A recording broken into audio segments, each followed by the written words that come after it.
हमारे 12 से जुड़े सभी व्यक्तियों को, सभी कलाकारों को, डायरेक्टर को, श्री कमल चंद्रा को, हमें हमारे जितने लोग हैं जिनको धमकियां मिल रही हैं, लाइफ थ्रेट, ज्यांना हा विषय काय आहे हे माहीत नाही त्या लोकांसाठी सांगतो।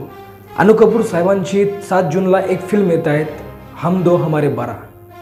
आता या शीर्षकावरून कुठल्या कम्युनिटीचे सरफिरे त्यांचं मुंडकं छाटण्यासाठी आतुर आहे हे तुम्हाला वेगळं सांगण्याची गरज नाही। त्यांचं असं मत आहे की त्यांच्यासोबत जवळपास 10 ते 12 कलाकार आणि दिग्दर्शकांना जीवे मारण्याची धमकी, थ्रेटनिंग कॉल्स आ रहे हैं, जान से मारने की धमकी, कत्ल कर देंगे, सरतन से जुदा करने की बात हो रही है। अशा प्रकारचे कॉल येत आहेत। या बऱ्याच धमक्यापैकी अनु कपूर साहेबांना ज्या धमक्या येत आहेत त्या धमक्यामध्ये बऱ्याच धमक्या त्या लोकांच्या असेल जे लोक अनु कपूरच्या सांगण्यावरून जंगली रमेवर आले आणि आपला बटवा खाली केला किंवा आपल्या पाकिटाला घोडा लावून घेतला असेही म्हणता येईल। जंगली रमी पे आओ ना महाराज।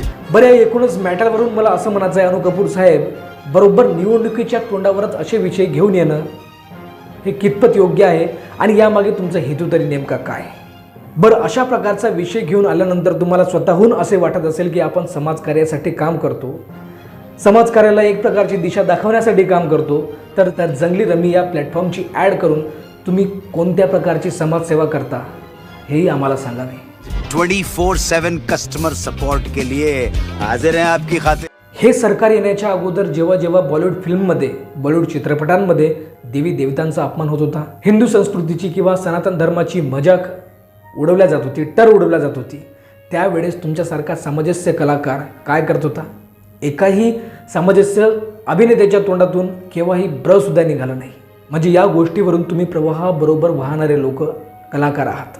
उद्या 4 जूनला काँग्रेसचं सरकार येऊ द्या, तुम्ही त्यांच्यासोबत जाऊन 5व्या-6व्या रोजीच हिंदू संस्कृतीविषयी त्यांच्या विरोधात बोलायला मागे पुढे पाहणारे लोक नाहीत। मला नाही वाटत त्यामध्ये कुठल्याही प्रकारचा संशय असेल।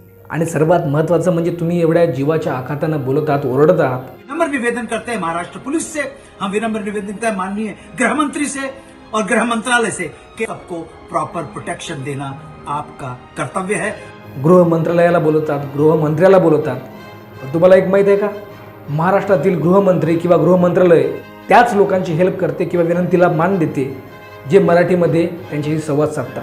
तुम्ही 30, 40, 50 वर्षापासून या महाराष्ट्रात, मुंबईत राहतात, पण अजूनसुद्धा तुम्हाला मराठी बोलता येत नाही।